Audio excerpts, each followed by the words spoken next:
నాకు సంబంధించినంత వరకు, మా పరిశీలన వరకు ఇది కుల వివక్షత అనేటువంటి అంశం నాకు సంబంధించి దాంతో నేను ఏకీభిప్రాయానికి రావడానికి సిద్ధంగా లేను. ఒకటి, ఎందుకంటే ఏ క్యాస్ట్ వాడు ఉంటే ఆ క్యాస్ట్ వాళ్ళకు సంబంధించినటువంటి మార్కులు వేస్తారు, వాళ్ళే ఆఫీసర్లు అవుతారనే దానికి సంబంధించి అయితే కాదు. ఆ విధంగా ఎత్తుకున్నప్పుడైతే 2004లో 2003లో అంతకుముందున్నటువంటి ఏపీపీఎస్సీ చైర్మన్లు ఆ సామాజిక వర్గానికి సంబంధించినటువంటి వాళ్ళు కూడా అదే పద్ధతిలో అవుతాయి. ఇది ఏంటంటే ఒకటి, అందులో లోపాలు జరగలేదంటే లోపాలు జరుగుతున్నమాట వాస్తవం. ఆ లోపాలను ఎత్తి చూపాలి, దాన్ని ప్రక్షాళన చేయడం వరకు ఇబ్బంది లేదు. మనం ముందున్నటువంటి అంశం ఏంటంటే సున్నంది పట్టుకొచ్చినటువంటిది ఏంటంటే చాలా ఎక్కువ మార్కులు తెచ్చుకున్నటువంటి రాత పరీక్షలో మార్కులు తెచ్చుకున్నటువంటి వారికి చాలా తక్కువ మార్కులు ఇంటర్వ్యూలో వచ్చాయి. అది ఎక్కువగా బలహీన వర్గాలకు చెందినటువంటి అభ్యర్థులకు వచ్చాయి ఒకటి. రెండవది, తక్కువ మార్కులు వచ్చినటువంటి అగ్రవర్ణాల వారికి ఇంటర్వ్యూలో చాలా ఎక్కువ మార్కులు వచ్చాయి. అందులోనూ ఒక సామాజిక వర్గానికి దాదాపుగా 50% మందికి, 23 మంది ఉంటే ఒక 12 మందికి దాదాపుగా ఎక్కువ మందికి 80% మార్క్స్, 80.1 అలా వచ్చాయి. అంటే దానికి ఇది యాదృచ్ఛికంగా జరిగింది అని అనుకోవచ్చా?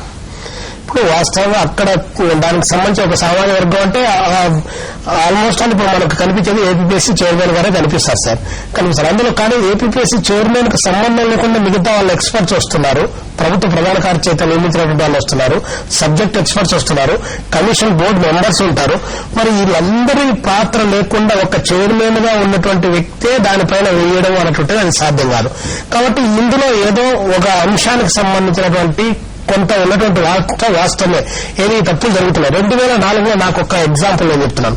2004లో పేర్వారరావు గారు ఏపీపీఎస్సీ చైర్మన్ గా ఉన్నప్పుడు చంద్రశేఖర్ అనేటువంటి అబ్బాయికి 70 మార్కులకు ఇంటర్వ్యూ మార్కులకు 28 వచ్చాయి. 28 మార్కులు వచ్చాయి. 28 మార్కులకు అతను ఇంటర్వ్యూలో వచ్చేసి దాదాపు ఇంటర్వ్యూ అయిన తర్వాత 250 ర్యాంక్ వచ్చాడు. రిటర్న్ టెస్ట్ కు వచ్చేసి 20 ర్యాంకులో ఉన్నటువంటి అభ్యర్థి ఇంటర్వ్యూలో వచ్చేసి 250కి వెళ్ళిపోయాడు. కాబట్టి ఇది సాధారణంగా ఏ చైర్మన్ ఉన్నా లేదా ఏ బోర్డు మెంబర్స్ ఉన్నా కూడా అతనితో ప్రతిపక్ష సమస్య. మొన్న జరిగినటువంటి ఇంటర్వ్యూలోనే నేను మాట్లాడినట్టు ఒక అభ్యర్థి 566 మార్కులు వచ్చాయి రాత పరీక్షలో. ఇంటర్వ్యూ కాడికి వచ్చినప్పటికీ ఆ అబ్బాయిని ఒక క్వశ్చన్ వేశారు అక్కడ వాళ్ళు, మన ఫైనాన్షియల్ బడ్జెట్ కు రెవెన్యూ బడ్జెట్ కు తేడా ఏంటి అని అడిగి, ఫైనాన్షియల్ బడ్జెట్ కు రెవెన్యూ బడ్జెట్ కు తేడా ఏంటని 561 మార్కులు వచ్చినటువంటి అభ్యర్థిని ఇంటర్వ్యూలు అడిగేటప్పటికీ అతను డిప్యూటీ కలెక్టర్ గా పోవాల్సినట్టు క్యాండిడేట్. దానికి తేడా చెప్పలేకపోతే ఇతను డిప్యూటీ కలెక్టర్ చేయడం ఏమాత్రం బాగుంటుందని చెప్పేసి 2 సీనియర్ ఐఏఎస్ ఆఫీసర్లు గవర్నమెంట్ చేత పంపించినటువంటి వాళ్ళు వెనక్కి తిప్పి కొట్టి పంపించారు. ఇందులో ఏంటంటే అక్రమాలు జరగలేదు, అక్రమాలు ఈ రోజు జరుగుతున్నాయని కాదు. మా పాయింట్ ఏంటంటే ఓవరాల్ గా అక్రమాలు జరుగుతున్నాయి. ఇప్పుడు భద్రయ్య గారు మాట్లాడుతున్నారు ఈ చైర్మన్ వచ్చిన తర్వాత అక్రమాలు జరుగుతున్నాయని. నేను అడుగుతున్నాను భద్రయ్య గారిని, 2 టర్మ్స్ మీరు ఏపీపీఎస్సీ మెంబర్ గా ఉన్నారు, మీరు ఏపీపీఎస్సీ మెంబర్ గారు, మాజీ ఎమ్మెల్యే గారు, ఇన్ని సందర్భాల్లో ఎస్సీ ఎస్టీ బీసీలకు అన్యాయం జరుగుతూ ఉంటే 2009లో 2010లో ఉన్నటువంటి అభ్యర్థులు మీ దగ్గరికి వచ్చారా? మీరు అప్పుడు అంత సామాజిక వర్గానికి సంబంధించిన అభ్యర్థులకు అన్యాయం జరుగుతూ ఉంటే ఇన్ని సంవత్సరాల పాటు ఎందుకు చూస్తూ ఊరుకోండాలి? ఎంత జనరేషన్ నష్టపోయింది, ఎంతమంది నిరుద్యోగ యువత ఎందుకు నాశనం అయిపోయింది.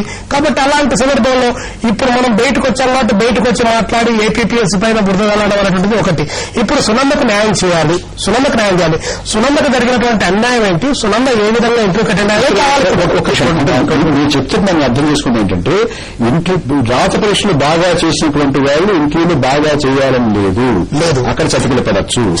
రాత పరీక్షలు అంత బాగా చేయనటువంటి వాళ్ళు ఇంటర్వ్యూలు చక్కగా చేసేటువంటి సునంద్ గారు. రైట్ సార్, అది 1, 2 అయితే ఎక్సెప్షన్స్ అంటే మీరు చెబుతున్న దానికి ప్రాతిపదిక మొత్తం కూడా తప్పనేది ఈశ్వరయ్య గారు చెప్తున్నారు. రైట్ సార్, అది 1, 2 అంటే ఎక్సెప్షన్స్ అనుకోవచ్చు సార్, దట్స్ లాజికల్. కానీ ఆ పర్టికులర్ కమ్యూనిటీ యావరేజ్ మార్క్స్ చేస్తే sir that's more than 80% out of 90. అసలు యూపీఎస్సీలో అంటే ఇదంతా కూడా ఆ వర్గానికి చెందినటువంటి వాళ్ళు ఆ బోర్డులో అందరూ కూర్చొని అంతా మార్కులు ఇస్తారంటారా? సాధ్యమా ఇది? అయినా సార్ 1139 మంది వచ్చారు. ఆ ప్రాబిలిటీ తీస్తే ఏమైనా భద్రయ్య గారు. సరే, నేను ఒక మెంబర్ గా రిటర్న్ మార్కులు ఇంటర్వ్యూ మార్కులు నేను ఆన్ పేపర్ అడిగాను, రిటర్న్ గా నేను లెటర్ ఇచ్చాను. సరే, ఎందుకు ఇవ్వలేదు నాకు? ఎందుకు ఒక మెంబర్ గా నేను తెలుసుకోకూడదు? సరే అది మీకు కమిషన్ అయితే ఇలా కూర్చొని ఒక కులానికి మనం బాగా చేద్దాము, మరొక కులాన్ని కొంచెం వెనక్కి నడదాం అనేది మీరు నలుగురు కూర్చొని ఒక బోర్డులో సాధ్యమా? మీకు ఇచ్చారా లేదా, మీకు మీ అధ్యక్షుడికి ఉన్నటువంటి సంబంధం ఏంటి, మీకు బాగున్నాయా లేదా అన్న పక్క అదే సున్నంగా చెప్పేటటువంటిది సాధ్యం, ఈశ్వరుగా సాధ్యం కాదంటున్నారు. అటువంటి ఆరోపణ చేయడం మంచిది కూడా కాదు, వాంఛనీయం కూడా కాదనేటువంటిది ఆ మాట అంటున్నారు ప్రొఫెసర్ సూర్యన్ గారు కూడా. మీరు సునంది చెప్పేటటువంటి దానికి ప్రాతిపదిక ఉందనేది మీ ఆర్గ్యుమెంట్. చెప్తానండి. సింగిల్ బోర్డు వెంకటరామరెడ్డి గారు చైర్మన్ గా ఉన్నప్పుడు జరగడానికైతే స్కోప్ ఉందండి. ఎట్లాగానంటే ఇది అలాంటిదే జరిగింది, అలాంటిదే. ఇవాళ 80% కన్నా ఎక్కువ మార్కులు ఒక సామాజిక వర్గానికి పడ్డాయంటే చైర్మన్ గా కూర్చుని ఒక్కరు కూర్చొని వేసేశారంటారా? నేను చెప్తాను. క్యాండిడేట్స్ తాలూకా బయోడేటా అంతా ఒక చైర్మన్ దగ్గరే ఉంటది. అది మెంబర్స్ గానీ ఎక్స్పర్ట్స్ గానీ ఎవరికీ తెలియదు. ఒకే ఒక మెంబర్ ఉంటారండి. ఒక సబ్జెక్ట్ ఎక్స్పర్ట్, ఒక డిపార్ట్మెంట్ నుండి వచ్చిన వాళ్ళు ఉంటారు. మిగతా ముగ్గురు ఎవరికి కూడా ఇన్ఫర్మేషనే ఉండదు. సో వచ్చేవాడు ఎస్సీఏ, బీసీఏ, ఓసీఏ అన్నటువంటిది ఒక చైర్మన్ గారికి తెలుస్తుంది. సో ఆ పర్టికులర్స్ తెలిసిన దాన్ని బట్టి ఈ వచ్చిన మార్కులను బట్టి అనుకోవడానికి అవకాశం ఉంది కదండి. మిగతా వాళ్ళందరికీ ఎందుకు ఆ ఇన్ఫర్మేషన్ తెలియకూడదండి? ఎందుకు ఇవ్వరు? ఇన్ఫర్మేషన్ అన్నటువంటిది ఎక్స్పర్ట్ గా ఇవ్వాలి కదా. మరి ఎక్కడ పుట్టాడు, ఎక్కడ చదివాడు, ఏం చదివాడు, ఏం చేశాడు, వాడికి డిగ్రీలు ఎన్ని మార్కులు వచ్చాయి, ఇప్పుడు ఏం చేస్తున్నాడు అనే ఇన్ఫర్మేషన్ మిగతా ముగ్గురికి తెలియకుండా ఒక చైర్మన్ కి అయితే ఎందుకు తెలియాలండి? తెలుస్తున్నప్పుడు అతనికి అది అడ్వాంటేజ్ అవుతుంది కదండి. పైగా నేను అబ్జర్వ్ చేసేదండి, అయితే చైర్మన్ కి ఎందుకు అవసరం అని కూడా మీరు అడగాల. కాసేపు చైర్మన్ గారిని పక్కన పెడదామండి.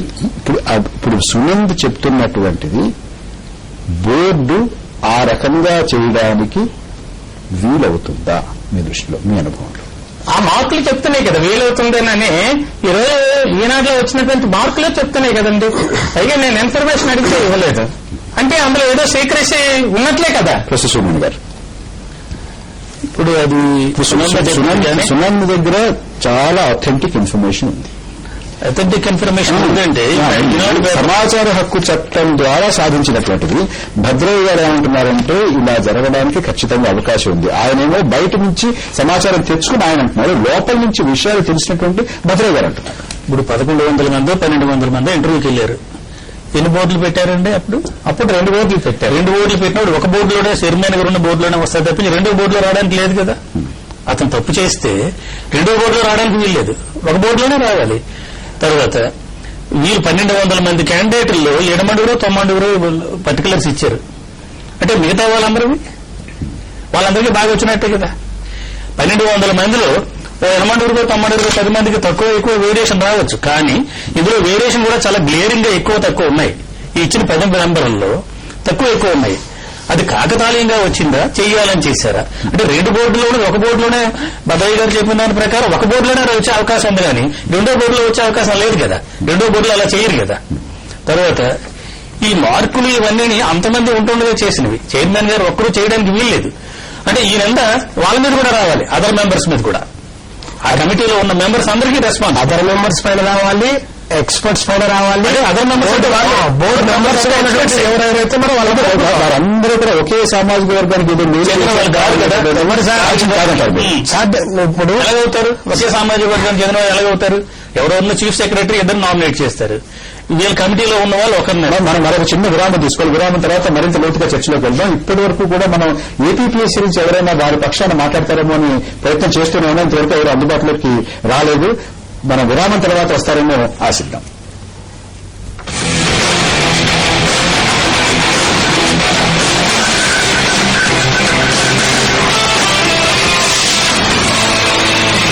మహాశక్తి మహాశక్తి మహాశివుని మహాశక్తి మహాశక్తి